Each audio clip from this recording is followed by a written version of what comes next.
నిరుద్యోగ జేఏసీ ఆధ్వర్యంలో జరుగుతున్నటువంటి ఆందోళనలు ఉద్రిక్తంగా మారుతా ఉన్న పరిస్థితి కనిపిస్తూ ఉంది. మొన్న దిల్సుఖ్ నగర్లో, నిన్న అశోక్ నగర్లో, చిక్కడపల్లి నుంచి అశోక్ నగర్ వరకు ర్యాలీ తీసుకున్నటువంటి నిరుద్యోగ జేఏసీ నిరుద్యోగులను పోలీసులు అక్రమంగా అరెస్టు చేసి వివిధ స్టేషన్లకు తిప్పి విడిచిపెట్టడం జరిగింది. అయితే ఇవాళ నిరుద్యోగులు జాబ్ క్యాలెండర్ రిలీజ్ చేయాలని, వెంటనే నోటిఫికేషన్ వేయాలని ఇచ్చిన హామీ ప్రకారం, కాంగ్రెస్ పార్టీ ఎన్నికల ముందు ఇచ్చిన హామీ ప్రకారం పోస్టులు ఏవైతే ఖాళీ పోస్టులు ఉన్నాయో వాటిని భర్తీ చేయాలని వెంటనే డిమాండ్ చేస్తూ నిరుద్యోగులు రోడ్డెక్కి ఆందోళన చేస్తూ ఉన్నారు. రాహుల్ గాంధీ గారిని తోలుకొచ్చి చిక్కడపల్లి లైబ్రరీకి నిరుద్యోగులను మోసం చేసినావు. మొన్న పట్టి విక్రమార్క గారు జాబ్ క్యాలెండర్ ఇచ్చి నిరుద్యోగులు మోసం చేసిండు. ఈ రోజు శ్రీధర్ బాబు మేనిఫెస్టో చైర్మన్ అయ్యి సన్యాసి. శ్రీధర్ బాబు ఏమన్నాడు? ప్రైవేట్ ఉద్యోగాలు చేసుకోవాలంటే సన్యాసి. ఇదే ముచ్చట చెప్పింటే మేము ప్రైవేట్ ఉద్యోగాలు చేసుకుంటున్నాం కదా.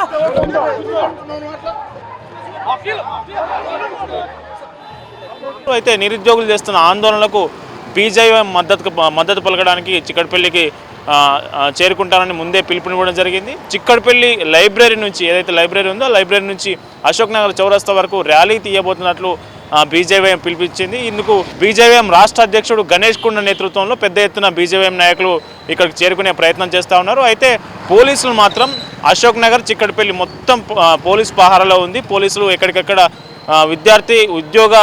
నిరుద్యోగ జేఏసీ నాయకులను మొత్తం ఇప్పటికే ఎక్కడికక్కడ హౌస్ అరెస్ట్ చేశారు, ఎక్కడికక్కడ అదుపులోకి తీసుకున్నారు. మొత్తానికైతే మళ్ళీ టెన్షన్ వాతావరణం అయితే నెలకొంది అశోక్ నగర్లో. ఇప్పుడు బీజేవైఎం ఎంట్రీతో హై టెన్షన్ నెలకొంది అశోక్ నగర్లో. చిక్కడపల్లి, అశోక్ నగర్ రెండు చోట్ల పోలీసులు భారీ బందోబస్తు ఏర్పాటు చేశారు. ఎవరిని బయటికి వెళ్ళనీయకుండా, చిక్కడపల్లి లైబ్రరీలో చదువుకున్నటువంటి ఉద్యోగార్థులను కూడా ఎవరిని బయటికి వెళ్ళనీయకుండా ఎక్కడికక్కడ బందోబస్తు అయితే నిర్వహించిన పరిస్థితి కనిపిస్తూ ఉంది. మొత్తానికి దిల్సుఖ్ నగర్లో జరిగిన ఉద్రిక్తత, అట్లాగే నిన్న అశోక్ నగర్లో జరిగిన ఉద్రిక్తత వాతావరణంతో మళ్ళీ నిరుద్యోగులు రోడ్డెక్కి ఆందోళన చేస్తే బాగుండదనే ఉద్దేశంతో పోలీసులను పెట్టి ప్రభుత్వం ఎక్కడికక్కడ వాళ్ళని ఆందోళనను అణిచివేసే ప్రయత్నాలు అయితే చేస్తుందని చెప్పవచ్చు. ప్రస్తుతం బీజేవైఎం నిరుద్యోగులకు మద్దతు ఇచ్చేందుకు పిలుపునివ్వడంతో అశోక్ నగర్, చిక్కడపల్లిలో మాత్రం పోలీస్ పహారాలో ఉందని చెప్పవచ్చు. ప్రభుత్వానికి గెలవాలి, మా మీద ఎట్లాంటి దుర్మార్గమైన పరిచర్య చేస్తే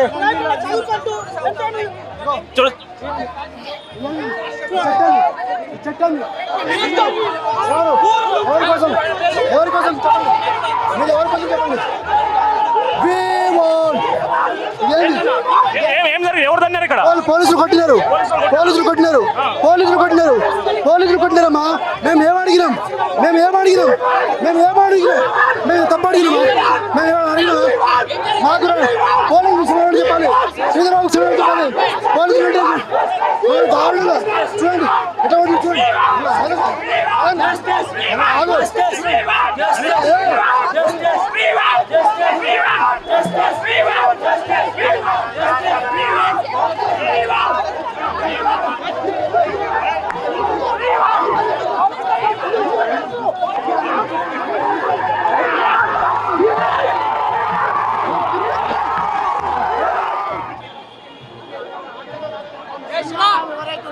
ఆయన శాసన మండలిలో మాట్లాడిన దానికి మేము పూర్తిగా వ్యతిరేకిస్తూ ఈరోజు అశోక్ నగర్ జంక్షన్లో మేము విద్యార్థులుగా, నిరుద్యోగులు మేము శాంతియుతంగా ర్యాలీ చేస్తుంటే ఇక్కడ పోలీసు వాళ్ళు మీడియాలతో పాటు మా నిరుద్యోగులను కూడా చేసుకునే పరిస్థితి ఉన్నది. ఖబర్దార్ రేవంత్ రెడ్డి ప్రభుత్వం, మీరు పోలీసులను అడ్డం పెట్టుకొని ఉద్యమాన్ని ఆపలేరు. ఖచ్చితంగా మీరు గత ప్రభుత్వాలు పడుతుంది. ఇదే అశోక్ నగర్ జంక్షన్లో రాహుల్ గాంధీ, రేవంత్ రెడ్డి వచ్చి నిరుద్యోగుల పక్షాన ఉంటాం, మీకు 2 లక్షల ఉద్యోగాలు ఇస్తాం, అధికారంలోకి వచ్చిన మొదటి సంవత్సరంలో జాబ్ క్యాలెండర్ ఇస్తామని నమ్మబాలికి అధికారంలోకి వచ్చిన కాంగ్రెస్ పార్టీ ఈరోజు నిరుద్యోగులు గొంతు కోసుకునే పరిస్థితి వచ్చింది. ఈ పరిస్థితి కారణం శ్రీధర్ బాబు మొన్న మండలిలో మాట్లాడిన విధానానికి వ్యతిరేకిస్తూ మేము ఈరోజు ఇక్కడ శాంతియుతంగా ధర్నా చేస్తుంటే వీడ మిత్రులను కొడుతున్నారు, విద్యార్థులపై చేసుకుంటున్నారు. ఇది చాలా దుర్మార్గం. ఖచ్చితంగా మేము శ్రీధర్ బాబు ఎవరైతే ఉన్నారో వాళ్ళు నిరుద్యోగులకు క్షమాపణ చెప్తూ ముక్కు నెలకు రాయాల్సిందిగా మేము శ్రీధర్ బాబుని డిమాండ్ చేస్తున్నాం. వెంటనే నిరుద్యోగులకు నోటిఫికేషన్ ఇవ్వాలి, నిరుద్యోగ భృతి ఇవ్వాలి, జాబ్ క్యాలెండర్ రిలీజ్ చేసి వెంటనే నోటిఫికేషన్ ఇవ్వాలి. ఇప్పుడు నోటిఫికేషన్లు అయితే మా దగ్గర బడ్జెట్ లేదు. మీరు విహారంగా వీక్షణాలు చేస్తానికి బడ్జెట్ ఉంటుంది, మేడారాలు పోతానుకుంటే ఢిల్లీలో పోతానికి కూడా బడ్జెట్ ఉంటుంది. కానీ నిరుద్యోగులకు నోటిఫికేషన్ ఇస్తానికి మీకు బడ్జెట్ లేదా? గత కేసీఆర్ ప్రభుత్వంలో నోటిఫికేషన్ ఇచ్చి ఎగ్జామ్స్ రాసిన వాటికి మీరు రిజల్ట్స్ ఇచ్చి ఏదో పత్రాలు ఇచ్చి మేము 50 లక్షల అదంతా బూటకం. ఎవరికో పుట్టిన బిడ్డను మా ప్రభుత్వానికి మేము నా కొడుకు అన్నట్టున్నది. గత ప్రభుత్వంలో పెట్టిన నోటిఫికేషన్లు వీళ్ళు నియామక పత్రాలు ఇచ్చి మేము 50,000 ఉద్యోగాలు ఇచ్చినాం, మేము జాబ్ క్యాలెండర్ లేదు, అంతా బట్టి బోగసు, అంత ఫాల్తు. వీళ్ళ ప్రభుత్వంలో అటు రైతులు మోసపోతున్నారు, ఇటు విద్యార్థులు మోసపోతున్నారు, నిరుద్యోగులు మోసపోతున్నారు. ఈ ప్రభుత్వం మేము కేసీఆర్ ప్రభుత్వం మీద మేము కొట్లాడి కాంగ్రెస్ ప్రభుత్వం వస్తే ప్రజాపాలన వస్తే మా బతుకులు బాగుపడతాయని కొట్లాడి తెచ్చుకున్న కాంగ్రెస్ పార్టీ ఈరోజు అందరినీ గొంతుకు వస్తున్నది. యూరియా బత్తాలు లేక రైతులు మోసపడుతున్నారు, నోటిఫికేషన్లు లేక విద్యార్థులు మోసపోతున్నారు, రియంబర్స్మెంట్ లేక విద్యార్థులు మోసపోతున్నారు, ప్రతి ఒక్కరు మోసపోతున్నారు. గత ప్రభుత్వాన్ని బట్టిన కదా ఈ కాంగ్రెస్ ప్రభుత్వాన్ని ఇక్కడికి వచ్చినటువంటి శ్రీధర్ బాబు ఇడికే వచ్చిండు. శ్రీధర్ బాబు కాంగ్రెస్ వాళ్ళకి సిక్కుంటే, వాళ్ళకు మానం ఉంటే, వాళ్ళకి ధైర్యం ఉంటే ఇక్కడికి వచ్చి అసెంబ్లీలో మాట్లాడిన మాటలు మాట్లాడాలి. అసెంబ్లీలో కాదు మాట్లాడేది, ఇక్కడ మాట్లాడాలి. రేవంత్ రెడ్డి మొగోడు అంటాడు కదా అందరినీ. నీకు మొగతనమే ఉంటే, నీ కాంగ్రెస్ వాళ్ళకి మొగతనం ఉంటే మీరు ఇక్కడికి వచ్చి అశోక్ నగర్కి వచ్చి సమాధానం చెప్పి అసెంబ్లీలో మాట్లాడేది ఏంది? అసెంబ్లీలో మొగతనాలు ఎంచుతావు కదా రేవంత్ రెడ్డి. నీకు మొగతనం ఉంటే మీరు రారి. కాంగ్రెస్ వాళ్ళ పంచళ్ళకు గబ్బిలాలను వదులుతాం. ఆ గబ్బిలాలు దేటిని పట్టుకొని నుగులాడతాయో మీరే చూసుకోరి. మీ పాయింట్లు ఊడగొడతాం, పంచలు ఊడగొడతాం. శ్రీధర్ బాబు నీ పదవి పోవడం, నీ కాంగ్రెస్ భూస్థాపడం కావడం ఖాయం ఖాయం. కాంగ్రెస్ వాళ్ళు గుండాలను బట్టి కొట్టిస్తున్నారు. ఇక్కడ కాంగ్రెస్ గుండాలు ఉన్నారు, మొత్తం కాంగ్రెస్ పచ్చ గుండాలను పంపించారు. ఇక్కడ మా మీద దాడి కూడా చేసిర్రు వీళ్ళు. పోలీసు వాళ్ళు అయితే పోలీస్ వెహికల్ ఎక్కించుకోపోవాలి. ఆటోలలో ఎందుకు ఎక్కించుకొని పోతారు? ఎక్కడ తీసుకుపోతారు, ఎక్కడ చంపుతారు? సీసీ క్యామ్లు మొత్తం కూడా ఇప్పుడు పరిశీలించాలి. ఎవరిని తీసుకుపోయారు, ఎక్కడ చంపుతారో తెలియదు. కాంగ్రెస్ వాళ్ళు 9 మందిని చంపినటువంటి చరిత్ర. నిరుద్యోగులకు ఉద్యోగాలు ఇవ్వకుండా మరి రేవంత్ రెడ్డి ప్రమోషన్ ఇస్తానంట. ఓడి అన్న కూడా రేవంత్ రెడ్డికి ఒక ఫ్లోర్ ఇచ్చిర్రంట. రేవంత్ రెడ్డి రేపు ఇక్కడికి రండి, సంగతి చూపిస్తాం. ఇదే ప్రవళిక చనిపోయినప్పుడు నువ్వు రాలే ప్రతిపక్ష నాయకునిగా. ఇక్కడ ఒక అబ్బాయి చనిపోయినప్పుడు రాలే. రేపు ఎందుకు వస్తున్నావు రేవంత్ రెడ్డి? ఒక ఫ్లోర్ ఇచ్చిండు రేవంత్ రెడ్డి. మొత్తం రియల్ ఎస్టేట్ మాఫియా. 10 వాళ్ళ అన్నదమ్ములు అందరు కలిసి రియల్ ఎస్టేట్ మాఫియా. వీళ్ళకి ఒకటే చెప్తున్నాం, అశోక్ నగర్లో రేపు కాంగ్రెస్ పార్టీకి పాడ కడుతున్నాం, పాడ మోస్తున్నా. ఇది దింపుడు కల్లా ఎన్నికలలో వాళ్ళకు సమాధి పెట్టడం ఖాయం. మీరు నిరుద్యోగులు తెచ్చుకునే ప్రభుత్వం ఎందుకు ఇట్లా ధర్నా చేస్తారు? ఈ ప్రభుత్వానికి 2 లక్షల సమయం ఇచ్చినాం. గ్రూప్ 2 పోస్ట్ పెంచమని చెప్పినాం, పెంచలేదు. డిఎస్సి పోస్ట్ పోన్ చేయమన్నాం, చేయలేదు. గ్రూప్ 1 స్టాండర్డ్ ప్రకారం చేయమన్నాం, చేయలేదు. ఒక గ్రూప్ 1లో జియో నెంబర్ 29 తీసుకొచ్చినారు, జియో నెంబర్ 46 రద్దు చేస్తా అన్నారు. ఒక్క హామీ కూడా గ్రూప్ 3లో కూడా ఎన్నో అవకతవకలు. ఒక ఎగ్జామినేషన్ ప్రాపర్ కండక్ట్ చేయలేదు, ఒక జాబ్ క్యాలెండర్ ఇచ్చిన మాట ప్రకారం నిలబెట్టుకోలేదు, ఒక గ్రూప్ 2 పోస్ట్ పెంచలేదు, డిఎస్సి పోస్ట్ పోన్ చేయలేదు. అయినా కూడా అసలు ఉద్యోగాలు ఇవ్వకుండా 2 సంవత్సరాలు వెయిట్ చేపించి త్వరలో అని చెప్పి 30,000 ఒకసారి, 60,000 ఒకసారి, 70,000 ఒకసారి అని చెప్పి లాస్ట్కి ప్రభుత్వ ఉద్యోగాలు ఇవ్వటమే చాలా కష్టము, ఇది ఇంపాసిబుల్ అని చెప్పేసి ఏ మాట అయితే ఎవరైతే శ్రీధర్ బాబు అన్నారో ఆ మాటను మేము ఖండిస్తూ ఈ రాష్ట్ర వ్యాప్తంగా తీవ్రమైనటువంటి ఆందోళన చేయబోతున్నాం. నిన్న దిల్సునగర్లో అది నా ఆధ్వర్యంలోనే మొత్తం నిరుద్యోగ యువతను మొత్తం ఏకం చేసి 500 మంది స్టూడెంట్స్ మొత్తం బయట తీసుకొచ్చినాం. ఈరోజు ఇక్కడ ఈ అశోక్ నగర్లో కూడా మేము ఈ యొక్క ఆందోళన కార్యక్రమాన్ని చాలా శాంతియుతంగా చేస్తుంటే మీరు చూడండి, ఇక్కడ చూడండి, ఇది చూడండి, దెబ్బ చూడండి, చేతులు చూడండి, బట్టలు ఉన్నాయా? ఇష్టం వచ్చినట్టుగా పోలీసులు. మేము ఏం రోడ్డుకి ఒక సైడ్ నుంచి నడుచుకుంటూ పోతున్నాం, మేము రోడ్డు ఆపినామా? బండ్లు పోవట్లేదా? మీరు చూడండి, బండ్లు పోవట్లేదా? మేము బండ్లను ఆపినామా? Traffic jam చేసినామా? ఏం తప్పు చేసినామని చెప్పేసి మమ్మల్ని కనీసంగా మా శాంతియుతంగా రాస్తారోకం కానీ ఒక నిరసన కార్యక్రమం చేయకుండా ఎందుకు చేస్తున్నారు? ఏం పాపం చేసినాం? మేము ఇంటింటికి పోయి ఓట్లు అడగడం తప్పు చేసినామా? 2 సంవత్సరాలు వెయిట్ చేయడం తప్పు చేసినామా? జాబ్ క్యాలెండర్ అంటే మేము వెయిట్ చేయడం తప్పు చేసినామా? మీరు అసెంబ్లీలో జాబ్లు ప్రకటించాలంటే మేము వెయిట్ చేయడం తప్పు చేసినామా? డిసెంబర్ 10 అంటే మేము వెయిట్ చేయడం తప్పు చేసినామా? ఏం తప్పు చేసినామా అసలు? మీరు పేడ్ ఆర్టిస్టులు ఆయన మేము రాజకీయంగా స్టేట్మెంట్ ఇవ్వదలుచుకోలేదు, కానీ మేము మా పోరాటం కూడా మా ప్రయత్నం కూడా ప్రభుత్వానికి మేము నోటిఫికేషన్ రావాలన్న ఆకాంక్షని, చాలా బలమైనటువంటి ఆకాంక్షని, ఇంకా ప్రయత్నాన్ని రేపు రాబోయే రోజులు ఇంకా చేస్తాం కూడా తప్ప మేము రాజకీయ స్టేట్మెంట్లో మాకు కావాల్సిన నోటిఫికేషన్ మేము ఎవరైనా కలుపుకుంటాం, ఎవరితోనైనా కలిసి పనిచేస్తాం. మాకు కావాల్సిన నోటిఫికేషన్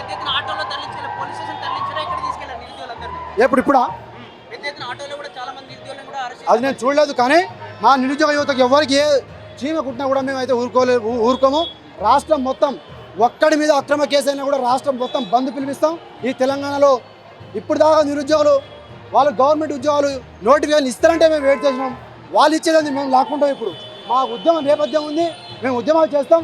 ఈ తెలంగాణ అనే చెట్టే ఒక ఉద్యమం అనే చెట్టుతో పుట్టిన చెట్టు కాబట్టి దానికి కాయలు కాసే గింజలైనా కాయలైనా దానికి పోరాటం మీద ఒక స్ఫూర్తి ఉంటుంది.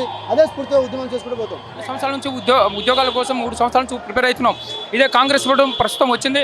మా సిటీ సెంటర్ లైబ్రరీ చుట్టూ ఆ రోజు వీళ్ళ జాతీయ నాయకుడు రాహుల్ గాంధీని కూడా తీసుకొచ్చి మమ్మల్ని నమ్మించి ఈరోజు గద్దెనెక్కారు. మేము అడుగుతుంది ఏంటిది, మీకు ఏడాదికి 2 లక్షల ఉద్యోగాలు మీరు ఇస్తాన్న హామీని మాకు ఇవ్వండి, మా ఉద్యోగాలు మాకు ఇస్తే మేము చదువుకుంటామని మేము శాంతియుతంగా ర్యాలీలు చేస్తుంటే వీళ్ళు అంటున్న ప్రజాప్రభుత్వం ప్రజాపాలన అంటున్నారు. కాదు, ఇది ప్రజాప్రభుత్వం కాదు, ఇది పోలీస్ ఫ్రెండ్లీ పోలీసింగ్ కాదు, ఇది దౌర్జన్యంగా నడుస్తుంది, అది పోలీసుల రాజ్యంలాగా నడుస్తుంది. ఎందుకంటే మీరు చచ్చిన ప్రభుత్వం ఏమని మీరే అంటున్నారు. మీ సమస్య ఉంటే మాతో చెప్పమంటున్నారు. మా సమస్యని మేము అన్ని విధాలుగా చెప్పినాం. అయినా కూడా మాకు ఈరోజు పోలీసులతో దౌర్జన్యాలుగా ఆశ్రయించి మమ్మల్ని నానా హింసలు పెడుతున్నాం. మీరుకైతే ఆ రోజు ఆ ప్రభుత్వాన్ని ఎట్లా అయితే నిరుద్యోగులు గద్దెలు దించారో నెక్స్ట్ మీ భవిష్యత్తులో మిమ్మల్ని కూడా గద్దె దించి మేము ఖచ్చితంగా మీ గద్దెని దించి మా నిరుద్యోగుల సత్తా ఏంటో చూపిస్తాం. మమ్మల్ని ఇచ్చిన ఏడాది 2 లక్షల ఉద్యోగాలు మేము ఖచ్చితంగా సాధిస్తామని ఈ ర్యాలీ ద్వారా ఖచ్చితంగా రేవంత్ అనేది ఖబర్దార్ రేవంత్ రెడ్డి. ఎందుకంటే మాకు మోసం చేసి మీరు గద్దెనెక్కి ఈరోజు ప్రజలు అనుభవిస్తున్నారు. మా ఉద్యోగాలు మాకు ఇవ్వకపోతే రాబోయే రోజుల్లో మిమ్మల్ని ఖచ్చితంగా అది గద్దె దించుతామని ఈ విధంగా ద్వారా తెలియజేస్తాం. Thank you. మొత్తానికి జేఏసీ లీడర్లను అయితే ఎవరైతే నిరుద్యోగ జేఏసీ లీడర్లు ఉన్నారో వాళ్ళందరినీ ఒక్కొక్కరిని వాహనాల్లో తరలించే ప్రయత్నాలు అయితే చేస్తూ ఉన్నారు. కొంతమందిని ఆటోల్లో ఎక్కించి ఆటోల్లో కుక్కి మరి తరలిస్తూ ఉన్నారు. మనం విజువల్స్ చూడవచ్చు. మొదలు మోతీలాల్ నాయక్, తర్వాత ఇంద్రనాయక్, అట్లాగే ఆస్మాను, అట్లాగే మిగతా వారిని కూడా తరలించే ప్రయత్నాలు అయితే చేస్తూ ఉన్నారు. మనం చూడొచ్చు.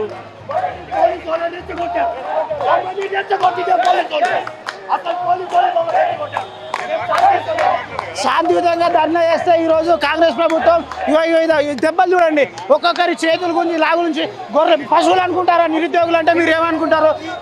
నిరుద్యోగులని ఇట్లా పశువుల లెక్క ఇష్టం వచ్చినట్టు గుంజుకుపోతారు. నిరుద్యోగులు తలుచుకుంటే ఏమవుతుందో కేసీఆర్ ప్రభుత్వానికి అర్థమవుతుంది.